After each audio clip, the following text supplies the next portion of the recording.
Hello everyone, welcome to Arrive Online Classes. This is Praveen here. Today's MCQ for biology is the process of DNA replication is option A conservative and bidirectional, semi-conservative and unidirectional, semi-conservative and bidirectional, and D option is conservative and unidirectional.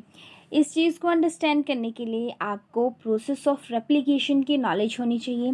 तो चलिए बात करते हैं process of replication के बारे में। Students, जैसे मान लीजिए ये एक डीएनए स्ट्रैंड है, तो जब इसे रेप्लिकेट होना होता है इसका मतलब रहता है कि डीएनए की कॉपी बननी है। रेप्लिकेशन का सिंपल मीनिंग ये है कि डीएनए की कॉपी आगे बनेगी, लेकिन वो कॉपी ऐसी होती है जिसमें आधा डीएनए, मान लीजिए एक डीएनए से आगे दो कॉपीज बनती हैं इस तरह से, जिसमें से आधा ओल्ड डीएनए रहता है और आधा उसमें नया डीएनए, यानी कि एक नया स्ट्रैंड रहता है और एक पुराना होता है। इसीलिए यहाँ पे टर्म यूज़ की जाती है दैट इज़ सेमी कंजर्वेटिव।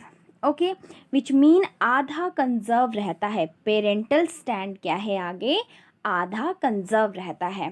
और दूसरी जो चीज़ यहाँ पे बताई जाती है, जो कि एमसीक्यू में आपसे पूछी भी गई है, कि ये जो है यूनिडायरेक्शनल होता है या बाई डायरेक्शनल। तो देखिए ये डीएनए स्ट्रैंड जब रेप्लिकेट करता है तो एक तरफ से इस तरह से खुल जाता है, राइट।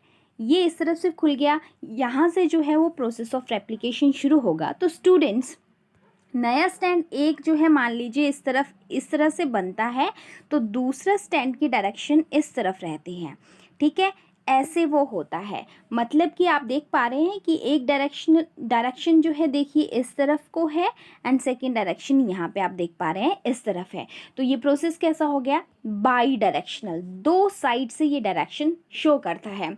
और स्टूडेंट, डीएनए की जो रेप्लिकेशन प्रोसेस है इंडिविजुअली ये अपनी एक इम्पॉर्टेंस रखता है। यहाँ से बहुत सारे एमसीक्यू निकल के आते हैं। मैं आपको बता दूँ, ये एक स्टैंड आप देख पा रहे हैं कॉन्टिन्यू है और दूसरा आप देख पा रहे हैं डिसकॉन्टिन्यूअस है। इन फ्रेगमेंट्स को जो ये बन रहे हैं स्टूडेंट्स, इनका नाम भी बहुत पूछा जाता है, ओकाज़ाकी फ्रेगमेंट्स इनको कहते हैं। नाम याद रखेंगे, ओकाज़ाकी फ्रेगमेंट्स इनको कहते हैं। एंड स्टूडेंट्स, जिस स्टैंड पे ओकाज़ाकी फ्रेगमेंट बनते हैं, फॉर एग्जांपल अगर मैं आपको ऐसे बताऊं तो आप ध्यान में रखेंगे, मान लीजिए ये फ्रेगमेंट्स हैं और ये कॉन्टिन्यूअस स्टैंड है। तो ये फ्रेगमेंट जिस स्टैंड पे बन रहे हैं उस तरफ वाले स्टैंड को क्या कहा जाता है, दैट इज़ लैगिंग स्टैंड।